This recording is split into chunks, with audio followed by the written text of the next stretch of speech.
జిజాబాయ్, నాకు ముందు నుంచి తెలుసు నువ్వు ఏదో ఒక పథకం ఖచ్చితంగా వేస్తూ ఉంటావని.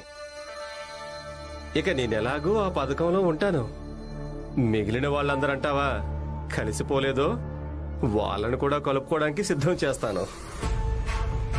మీ సహాయాన్ని మేమెప్పటికీ మర్చిపోలేము.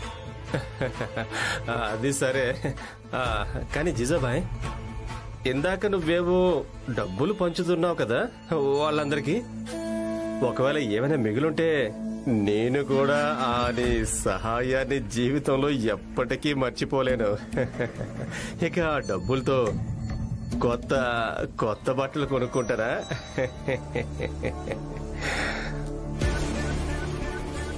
హితేష్ అన్నా, మీరు ఎప్పటి నుంచో మాకు మద్దతుదారుగానే ఉన్నారే, మీకు ఇవ్వకుండా ఎలా ఉంటాను? తీసుకోండి, కొత్త బట్టలు కొనుక్కోండి. ఇప్పుడు ఏం చెప్తున్నానో అదే చెయ్యు. నువ్వు ఫూలియా చూడగానే కడుపులో బాగా నొప్పొస్తున్నట్టుగా నాటకమాడు. వెళ్ళు వెళ్ళు వెళ్ళు వెళ్ళు త్వరగా వెళ్ళు వెళ్ళు వెళ్ళు.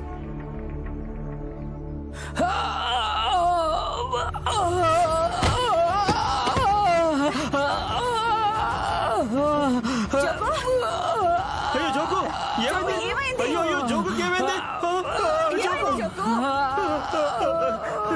పులియా, నా కడుపులో బాగా నొప్పి పడుతుంది. అయ్యో ఏమైంది? రాజే, దూరంగా వెళ్ళు, దూరంగా వెళ్ళు. జోకు, ఎందుకు ఎలా ఉన్నావు? ఇతని హాస్పిటల్ తీసుకెళ్దాం పదండి. ఇది మా ఇంటికి సంబంధించింది, మేం చూసుకుంటాం, నువ్వు వెళ్ళిపో. అరే వెళ్ళండి మీరు. ఒకవేళ మీరు వెళ్ళిపోవడం వల్ల జోక్ అన్నకు మంచిగా అనిపిస్తుంటే మీరు దూరంగా వెళ్ళండి. తన నొప్పిని తగ్గించలేరు గాని వచ్చాడండి పెద్ద ఆసుపత్రికి తీసుకెళ్తాడంట. కనీసం తనకి ఏది మంచిగా అనిపిస్తుందో అది చేయండి చాలు, వెళ్ళండి.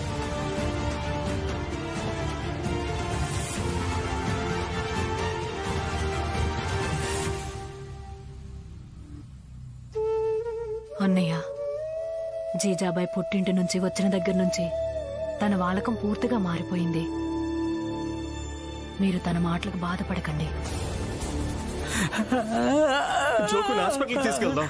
పొద్దు హితేష్ అన్న, మా దగ్గర డబ్బులు లేవు, నేను ఎక్కడికి వెళ్ళను. నువ్వేం బాధపడకు పులియా. ఒకసారి నువ్వు నీ చుట్టుపక్కల చూడు పులియా. ఎక్కడైనా నీ యోధులు నీకు కనిపిస్తున్నారా?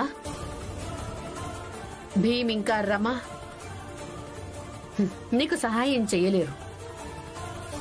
కాకపోతే నీ దగ్గర ఆ డబ్బులున్నాయి కదా, అవి నీకు తప్పకుండా సహాయాన్ని చేయగలుగుతాయి. ఒకవేళ కొంపతీసి వాళ్ళకి మద్దతుదారుగా ఉంటూ ఉంటూ నువ్వు నీ భర్తనే కోల్పోతావేమో.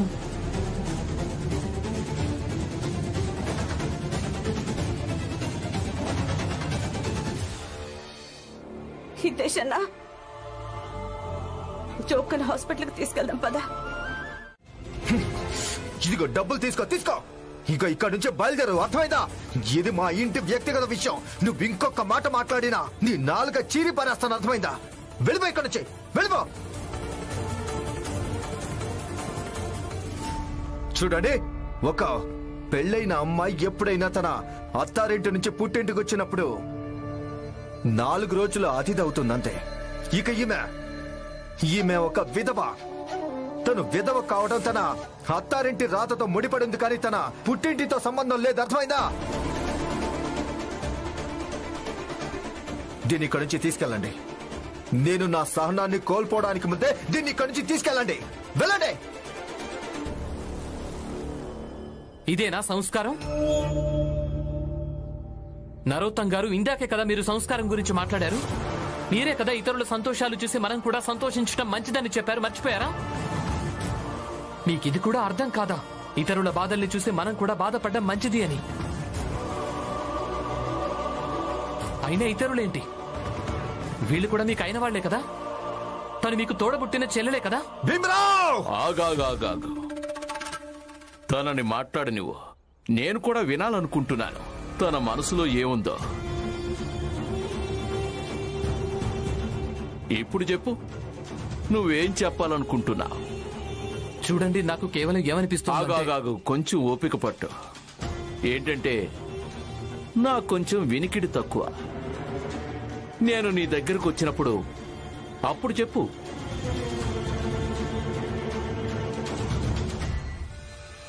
ఈరోజు మన పెళ్లి వార్షికోత్సవం. ఏం చేసినా కలిసే చేద్దాం. పద.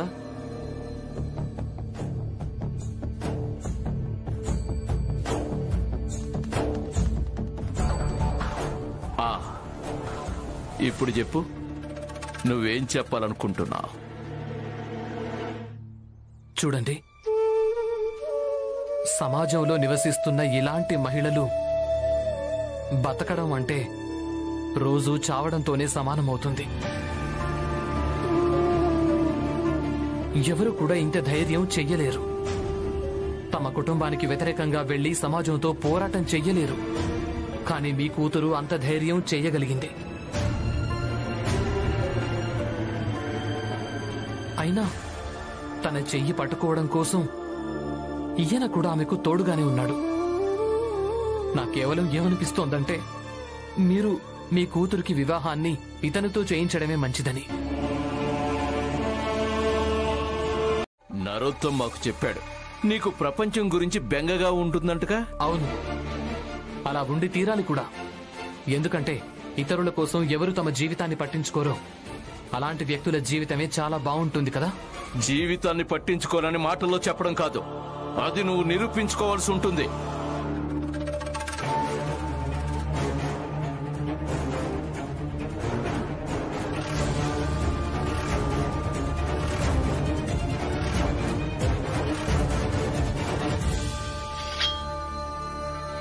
జీవితాన్ని కాపాడాలని నీకంత సరదాగా ఉంటే ఒక్క అడుగు ముందుకేసి చూపించు. అలాగే ఈ గడప దాటి చూపించు. చిన్న విషయమే కదా ఇది.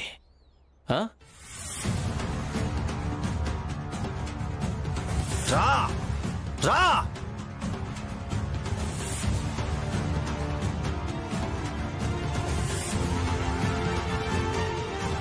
ఏమైంది?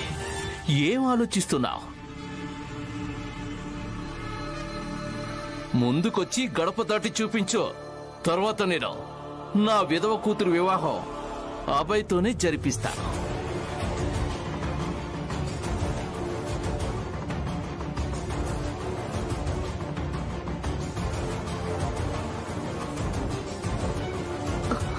మీరు ఇంటికి పదండి. నాకిక్కడ ఏదో కీడు శంకిస్తుంది. ఆగు.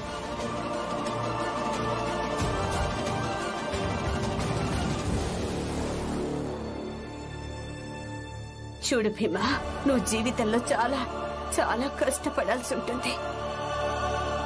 అయిన వాళ్ళ కోసం కాదు, ఇతరుల కోసం. ఏమైంది? అడుగు ముందుకై గడప దాటి చూపించు.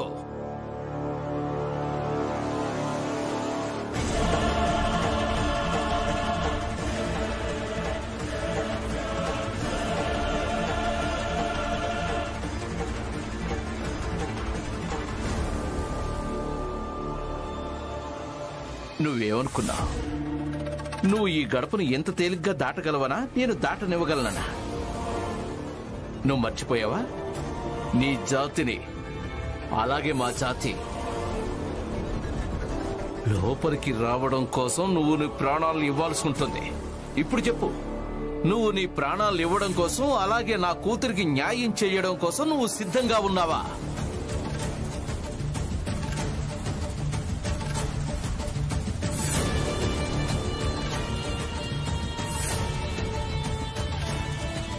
చెప్పేది జాగ్రత్తగా విను. నువ్వు వాళ్ళ మధ్యలోకి వెళ్ళడానికి వీల్లేదు. అది వాళ్ళ ఇంటి విషయం. చూడండి నాన్న, నేను మీ ఆందోళన అర్థం చేసుకోగలను. కానీ నరోత్తమ్ జోషి చెల్లెలు నిర్మల. కేవలం నరోత్తమ్ జోషి చెల్లెలే ఎందుకు? సురేష్, మహేష్, రమేష్, నేహా, పూజ వీళ్ళందరి బంధువుల్లో కూడా ఎవరో ఒక విధవులు ఉంటారు. మీరొక పని చేయండి, వాళ్ళందరి కోసం వెళ్ళండి. మిమ్మల్ని మంటలో కాలి బూడిదవ్వమంటారు. ఇంకొకరేమో లోయలో దూకి ప్రాణాలు తీసుకోమంటారు, సంతోషాలు అందిస్తామంటారు. ఇక ఇంకొకరేమో కత్తి తీసుకుని గొంతు కోసుకో అంటారు. అప్పుడు ఆ విధవకు కొత్త జీవితం ఇస్తా అంటారు. అయ్యో, ఒక్క భీమరావు ఎంతమంది కోసం అని చంపుకోగలడు? అలా ఎందుకు చేస్తాడు? ఎంత సాధ్యమవుతుందో అంతే చేస్తాడుగా. చూడు బాబు, మండించడం కోసం నిప్పు బతికుండడం కూడా ముఖ్యమే. ఇక నువ్వు ఒక నిప్పువి. ఈ సమాజంలోని దురాచారాలను కాల్చేయాలి. కానీ నువ్వు చల్లారకుండా ఉండడం కోసం నీకున్న బాధ్యతల్లో ఒకటి. ఇక ఈ విషయాన్ని నువ్వు బాగా అర్థం చేసుకో. ప్రపంచం మొత్తాన్ని నువ్వొక్కడవే మార్చలేవు, అది సాధ్యం కాదు కూడా. కానీ చాలు, నువ్వు తనకి సహాయం చేయడానికి వెళ్ళకూడదు. ఇది నా ఆజ్ఞ.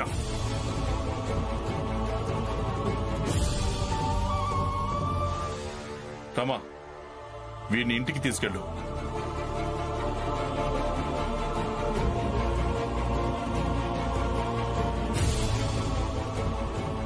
నాన్నేం చెప్పాడో అది నీకు కూడా ఒప్పే అనిపిస్తోందా? అవును. ఎందుకు? ఎలా? కళ్ళ ముందే అంతా జరుగుతుంటే మనం చూసి చూడనట్టు ఎలా ఉండగలుగుతాం? పదండి. ఇప్పుడు నువ్వెక్కడికి తీసుకెళ్తున్నావు? పదండి, ఇక్కడ కూర్చోండి. కూర్చోండి. మీరే చెప్తుంటారు కదా, ఎప్పుడైనా మనసు బాగోకపోతే ధ్యానం చేయడం మంచిదని. ఇక ధ్యానం చేయండి. కూర్చోండి. అరే కూర్చోమన్నానా? నేను చెప్తున్నాను కదా, మీ మనసుకు బాగుంటుంది. కూర్చోండి.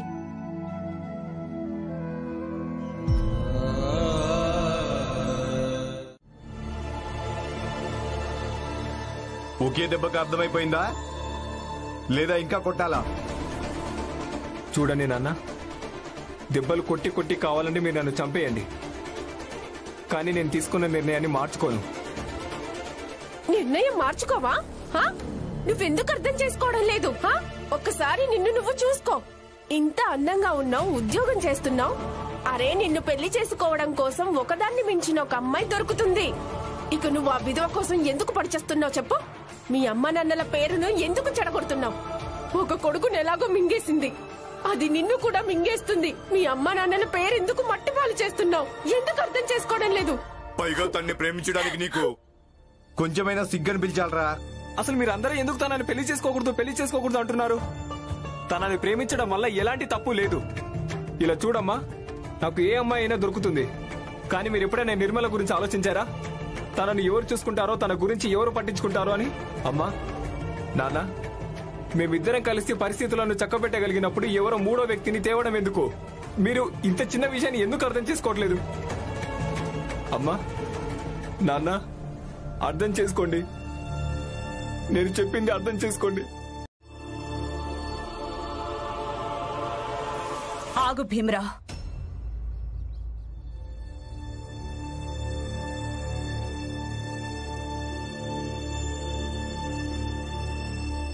భీమరా, ఇవాళ జోకు చచ్చేవాడు బతికిపోయాడు. కానీ ఈ ఆపద సమయంలో నువ్వు నాకు తోడుగా లేవు. నేను నిన్ను నిందించడం లేదు, కానీ నేను చాలా ఆలోచించాను. నేను నీకు సహకరించడం వల్ల సంతోషంగా ఉన్నానా? ఒకప్పుడు నీకు సహకరించలేదు, అప్పుడు సంతోషంగా ఉన్నానా? ఇక చివరికి తేలింది ఏంటంటే, ఈ జీవితం చాలా చిన్నది. దీన్ని ఇలా పోరాటాలు చేసి పోగొట్టుకోలేమో.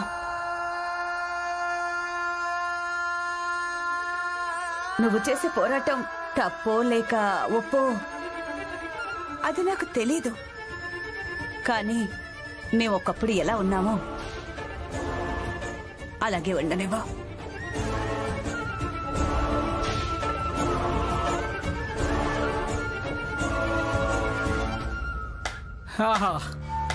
అద్భుతం, బాగుంది.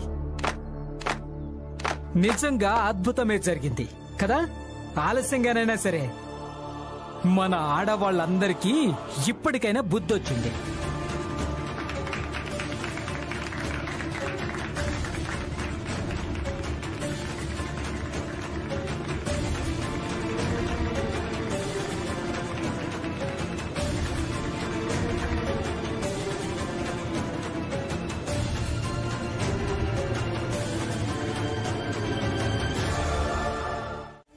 డబ్బులో చాలా శక్తి ఉంటుంది.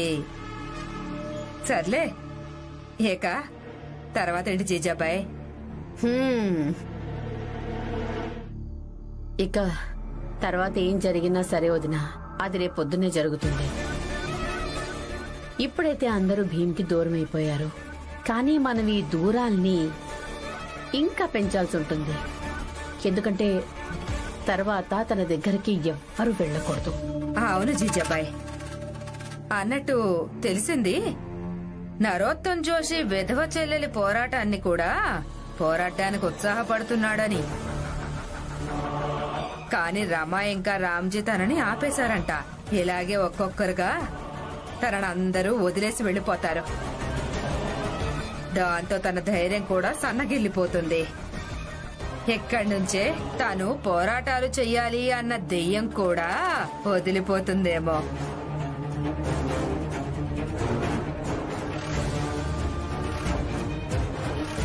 నుంచి ఇది మీరు నిర్ధారించిన జీవన విధానాన్నే పాటిస్తూ ఉంటుంది.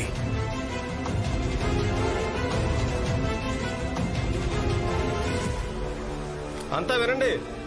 జనార్దన్, దట్వార్, సకరం, జోకు, ఇలా రా, త్వరగా రా, ఇలా రా. అవును, రామ్జీ ఎక్కడున్నాడు? అసలేం జరిగింది హితేష్ అన్నా? అది ఈ భీమ్రావు మళ్ళీ నరోత్తం జోషి అలాగే మిగతా వాళ్ళతో పెట్టుకున్నాడు. అవును, కొంచెం మీరే ఆలోచించండి. రామ్జీకి చెప్పేయాలి. ఎప్పుడైతే ఈ తండ్రి కొడుకులు ఇద్దరు పరిగెత్తుతారో ఉరుకుతారో ఆందోళన పడుతూ ఉంటారు కదా, నాకు చాలా ఆనందంగా ఉంటుంది. నువ్వన్నది పూర్తిగా నిజమే హితేష్ అన్న. ఇంకెక్కడికి వెళ్తాడు? ఇంట్లోనే ఉంటాడు. పదండి వినోదం పొద్దుదాం. ఎక్కడికి?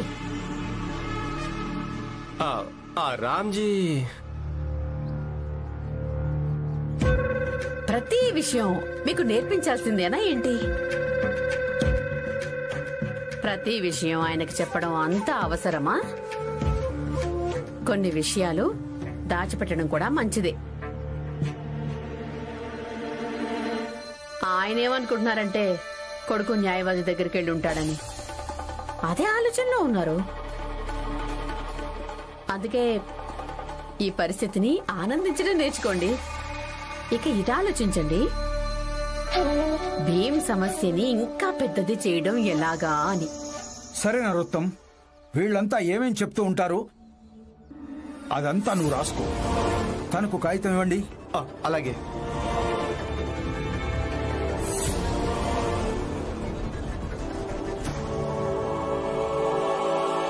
చెప్పండి.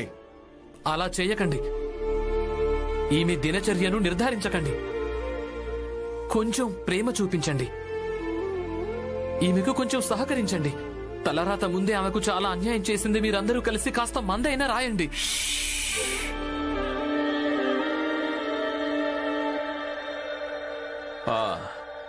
ఇక మీరందరూ నియమాలు చెప్పండి. ఈమె తన మొత్తం సమయం పూజ పునస్కారాలు అలాగే భజన కీర్తనలు పాడాల్సి ఉంటుంది. రాయ్, పూజ పునస్కారాలు భజనలు కీర్తనలు పాడాల్సి ఉంటుంది. తిండి కేవలం సాదా తిండి, అది కూడా మసాలా లేకుండా. ఎందుకు? మీరందరూ ఒకరి మీద ఇదే చేయాల్సి ఉంటుందంటూ దౌర్జన్యం ఎలా చేయగలరు అసలు? ఎందుకని? మీరు చాలా తప్పు చేస్తున్నారు. పదండి. ఆగో, ఇక్కడే ఉండాలి. నువ్వు ఇక్కడే చూస్తూ ఉండాలి. ఇంకా చెప్పండి. ఈమె భర్త మరణం తర్వాత ఈమె జీవితం సగం అయిపోయింది.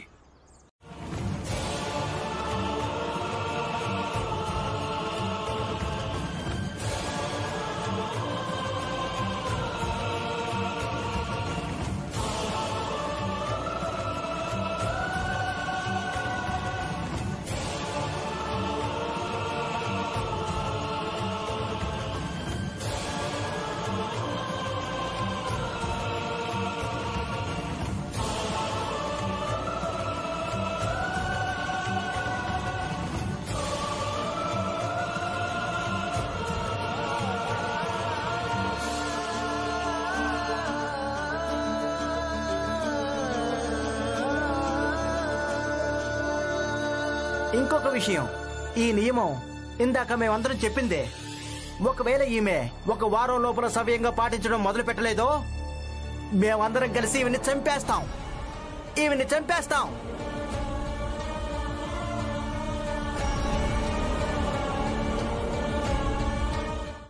వదులు రమా, అసలేంటిదంతా? ఒట్టేయించుకుని నువ్వు నన్ను అక్కడి నుంచి ఇక్కడికి తీసుకొచ్చావు. ఇక అక్కడ వాళ్ళంతా నిర్మల విషయంలో ఏమేం చేస్తున్నారు? ఏ సామాజిక పుస్తకంలో రాసుంది? ఒకవేళ వాళ్ళు చెప్పిన ప్రకారం ఎవరైనా ఇలాంటి ధర్మాన్ని పాటించడం మొదలు పెట్టకుంటే చంపేయాలని. అంటే ఒకరి ప్రాణాలకు విలువ ఉందా లేదా? అసలు ఏ సామాజిక పుస్తకంలో రాసుంది ఒకవేళ వీళ్ళు అలాంటి ధర్మాన్ని పాటించడం మొదలు పెట్టలేకుంటే వాళ్లను చంపేయాలని, అప్పుడే వీళ్ల సంప్రదాయం అలాగే సంస్కృతి సమృద్ధిగా ఉంటుందని. ఉండదు ఉండదు. సామాజిక నియమాలు ఇలాగే ఉంటాయి కదా. సమాజంలోని నియమాలకు ఒక స్పష్టమైన సామాజిక పుస్తకం ఉండదు. సమాజంలోని కొందరు ఉన్నత వ్యక్తులు ఆవేశంలో ఏదో చెప్పేస్తుంటారు, తర్వాత మెల్లమెల్లగా అదే నియమంగా మారిపోతుంది. అందుకే ఆ నియమాలు మార్చడం చాలా అవసరం సార్. నేను మార్చాల్సి ఉంటుంది, ఎందుకంటే నేను చదువుకున్నవాణ్ణి. తప్పొప్పుల తేడా ఏంటో నాకు చాలా బాగా తెలుసు. చిన్నప్పటి నుంచి అన్యాయానికి వ్యతిరేకంగా గొంతెత్తుతూ వస్తున్నాను. అలాగే మీరు కూడా చేయాల్సి ఉంటుంది, ఎందుకంటే మీరు ఒక న్యాయవాది. మీరు న్యాయానికి సిపాయి. లాయర్ గారు, నేను ఇంకెలా చెప్పాలి? ఈయన అర్థం చేసుకోవడం లేదు. ఈయన నిర్మల గారికి సహాయం చెయ్యలేరు. సుధా, సుధా, సుధా. సార్, మీరు ఎవరిని పిలుస్తున్నారు? సుధా నా కూతురు, తననే పిలుస్తున్నాను. కానీ తను ఎక్కడుందని మీ గొంతు వినడానికి? అదే కదా చెప్పాల్సింది. గొంతెత్తడం వల్ల ఒకవేళ ఎక్కడికైనా గొంతు చేరడం లేదంటే ఆ సమయంలో గొంతెత్తడం వల్ల ఎలాంటి ప్రయోజనం లేదు. నువ్వు ఎంత బిగ్గరగానైనా గొంతెత్తు, ఎలాంటి ప్రభావం పడదు. ఇక నేను న్యాయానికి సిపాయినే, న్యాయస్థానంలో పోరాడగలను. సమాజంలో బహుశా పోరాడలేనేమో. అందుకు మంచిదేంటంటే నాతో వచ్చి ఆఫీసులో పనిచేయడం. ఇక శతాబ్దాలుగా మా జాతి వాళ్ళు వాళ్ళకి సేవ చేస్తున్నారు. మనం కూలి వాళ్ళలాగా మారి కూడా వాళ్ళ గుమ్మంలోకి అడుగు పెట్టలేకపోయాం. ఇక మేము వాళ్ళను వ్యతిరేకించి వాళ్ళ ఇంటి కూతురికి సహాయకులుగా మారి వాళ్ళ ఇంటి లోపలికి ఎలా వెళ్ళగలం?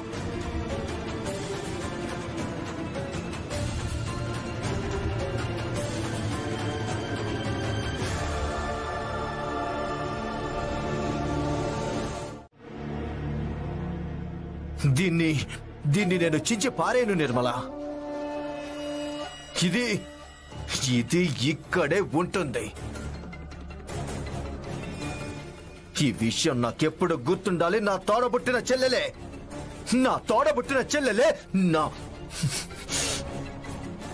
నా శత్రువుకి తోడుందని.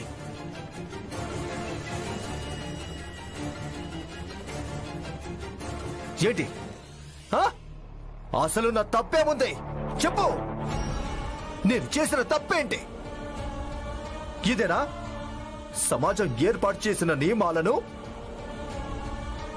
పాటించాల్సిందేనని నీకు చెప్పడమేనా?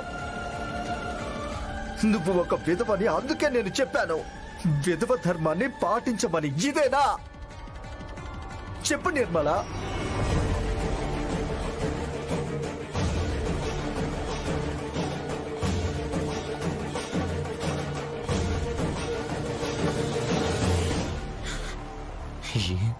మాట జాగ్రత్తగా విను నిర్మల. ఈ రోజు నుంచి, ఇప్పుడే, ఈ క్షణం నుంచే నరోత్తం జోషినైన నేను నిన్ను అన్న చెల్లెళ్ల బంధం నుంచి విముక్తి కలిగిస్తున్నాను.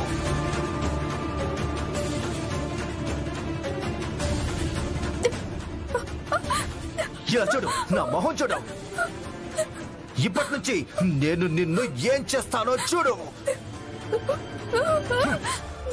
నేను ఇప్పుడే ఆ భీమరావుకు గుణపాఠం చెప్పొస్తాను.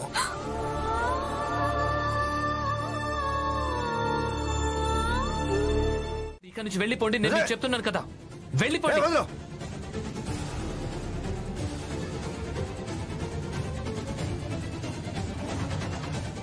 అంటరాని వాడా,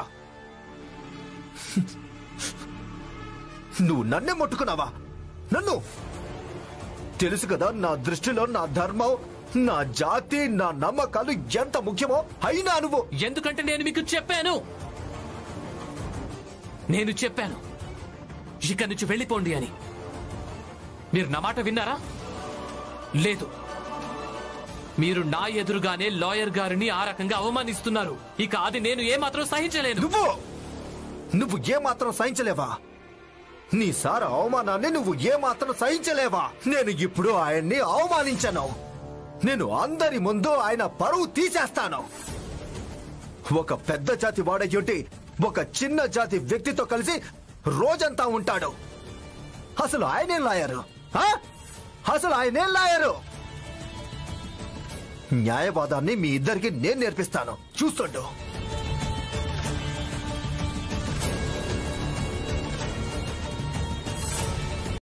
బొంబాయిలోని ప్రతి గోడ మీద ఈ నిజాన్ని రాయండి.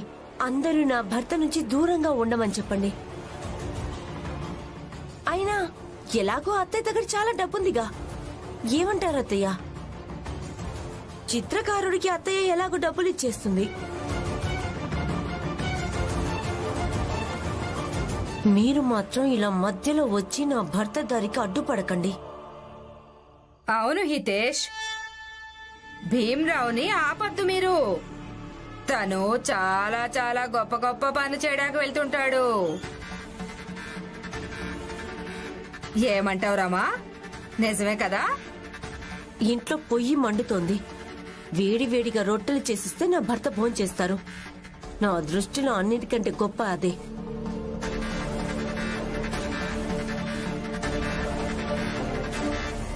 పదండి.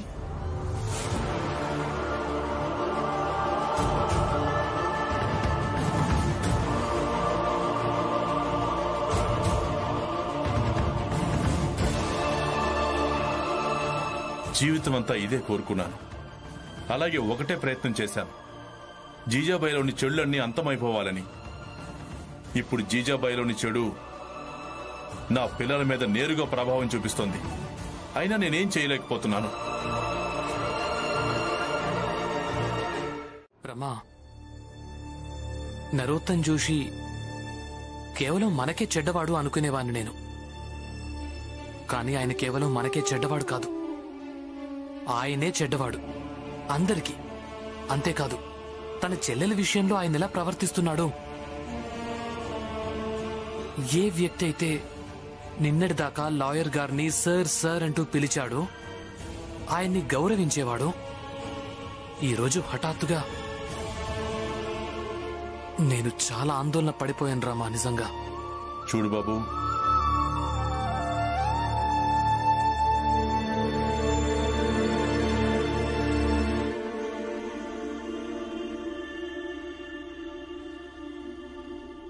నువ్వంత తెలివైన వాడివి, ఇంత చిన్న విషయం నీకు అర్థం కాలేదా? గౌరవం ఇంకా అభిమానం, ఇవి రెండు రకాలుగా పుడతాయి. ఒకటి స్వార్థం కోసం, ఇక రెండు అవసరం కోసం కలిగించుకోవడం జరుగుతుంది.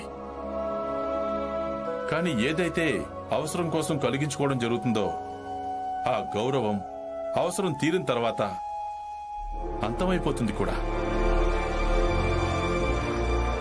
కానీ నాన్న, మనం కనుక్కోవటం ఎలా ఈ గౌరవం, ఈ అభిమానం అవసరం కోసం చూపించటం జరిగిందో, లేక సహజంగా చూపించారో మనస్ఫూర్తిగా?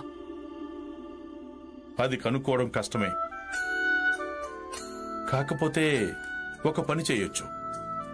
గౌరవం, అవమానం నుంచి ఎంతగా నిన్ను కాపాడుకోగలవో అంత కాపాడుకుంటూ ఉండు. తరువాత ఇలాంటి వాటి ప్రభావం చాలా తక్కువగా ఉంటుంది. కాకపోతే బహుశా ఎప్పటికీ అంతం కాకపోవచ్చు. ఇంకొక పని చెయ్యొచ్చు. మీరు ఇంకొక కాపీ తీసుకోండి. మీకెవరెవరు గౌరవం ఇస్తారో వాళ్ళ పేర్లు ఒకవైపు, అలాగే మిమ్మల్ని ఎవరు అవమానిస్తారో వాళ్ళ పేర్లు మరోవైపు రాయండి. ఇక ప్రతి వారంలో ఆదివారం అవమానించే వాళ్ళ పేరు ఏ పేజీలో ఉంటుందో ఆ పేజీని చించి పారేయండి. అవును, ఇది చాలా మంచిది. ఇదే విధంగా చివరికి కాపీలో ఏ పేజీలు మిగులుతాయో అందులో కేవలం గౌరవించే వాళ్ళ పేర్లే ఉంటాయి. అవును, ఇది చాలా బాగుంటుంది. చూడు బాబు, రాత్రి బాగా పొద్దుపోయింది. వెళ్ళు బాబు, పడుకో. మీరంతా అలా ఎలా పడుకోవడానికి వెళ్ళిపోతారు?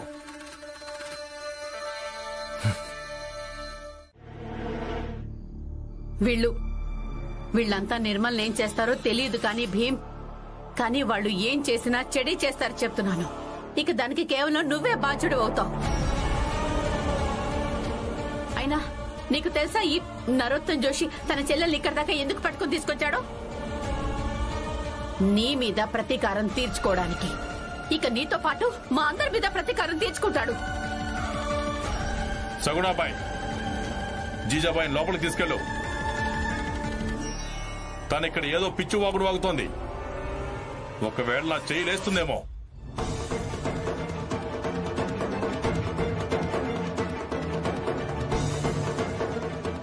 పద జీజాబాయ్. ఇక్కడ ఎవ్వరికి నిజం వినడమే ఇష్టం లేదు అసలు.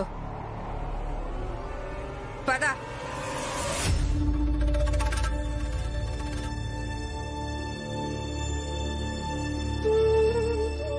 చూడు బాబు, నువ్వు కొన్ని రోజుల పాటు ఆనంద్ దగ్గరికి వెళ్ళిపో. కోకణ్కి నీ మనసుకు శాంతి కూడా లభిస్తుంది. అలాగే కొంచెం మార్పు కూడా ఉంటుంది.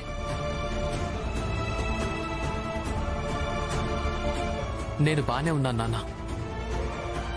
అయినా ఎవరికి తెలుసు, కోకండ్లో కూడా ఎవరైనా నిర్మల కనిపిస్తుందేమో.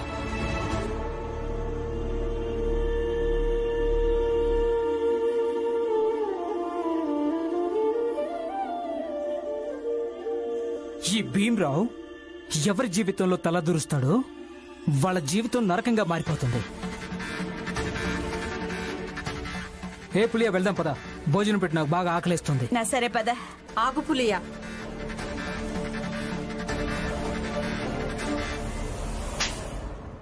దలియా అమ్మా, ఆగు చోకు. ఇక మనుషుల దుఃఖానికి అన్నింటికంటే పెద్ద కారణాలు. ఒకవేళ మనుషులే మనుషులకు సహాయం చేశారు అంటే ప్రపంచంలోని దుఃఖాలన్నీ అంతమైపోతాయి.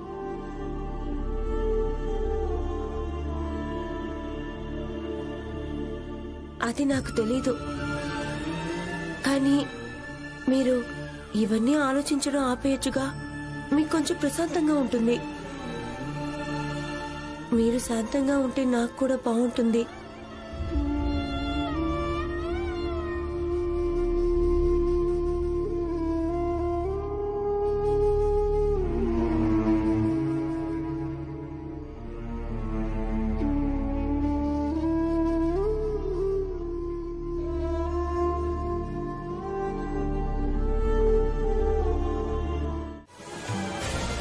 నేను కూడా అదే ప్రార్థిస్తున్నాను. ఆ ప్రార్థనలు ఫలితాన్ని ఇస్తాయి.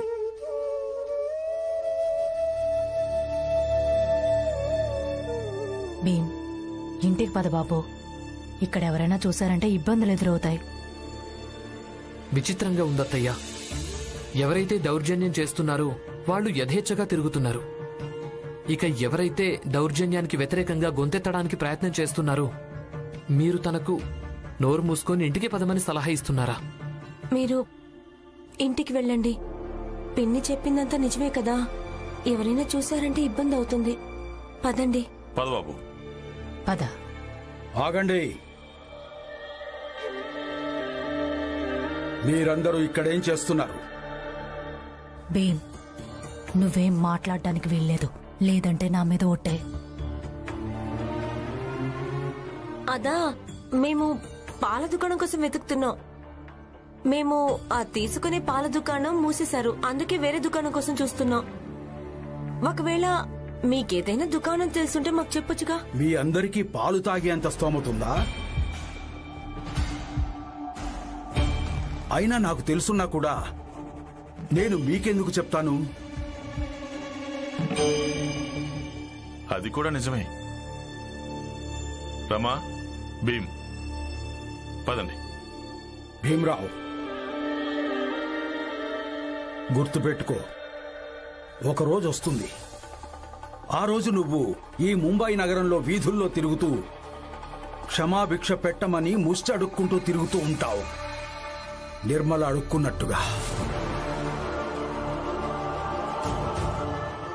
నన్ను క్షమించండి. నన్ను క్షమించండి. నన్ను క్షమించండి.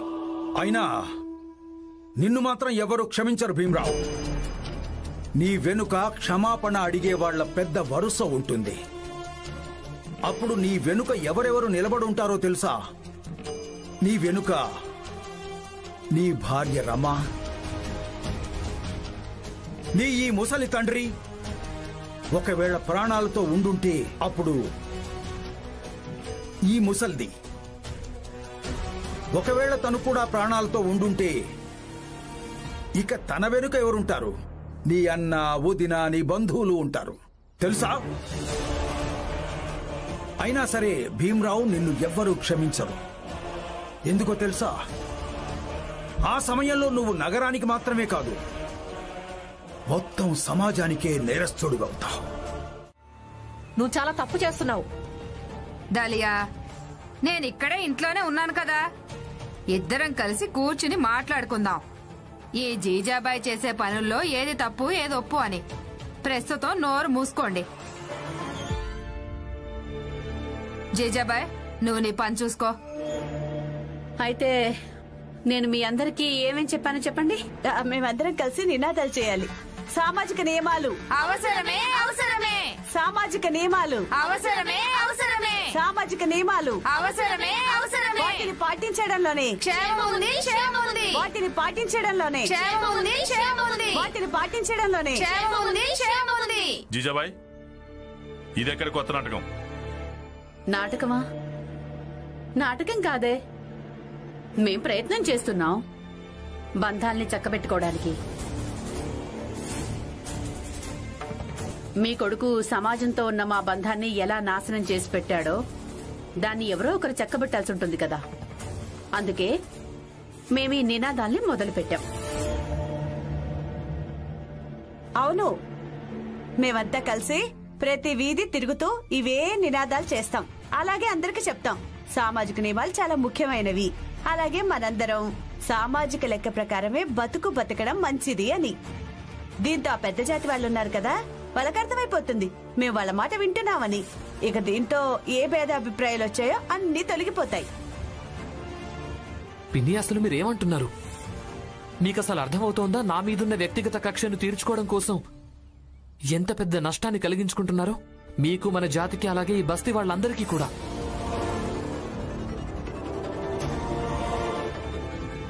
అత్తయ్య, నేను మీకు చేతులెత్తి మొక్కుతున్నాను, మీరిలా చెయ్యకండి.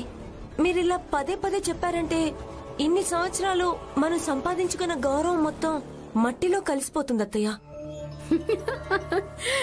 అవునా?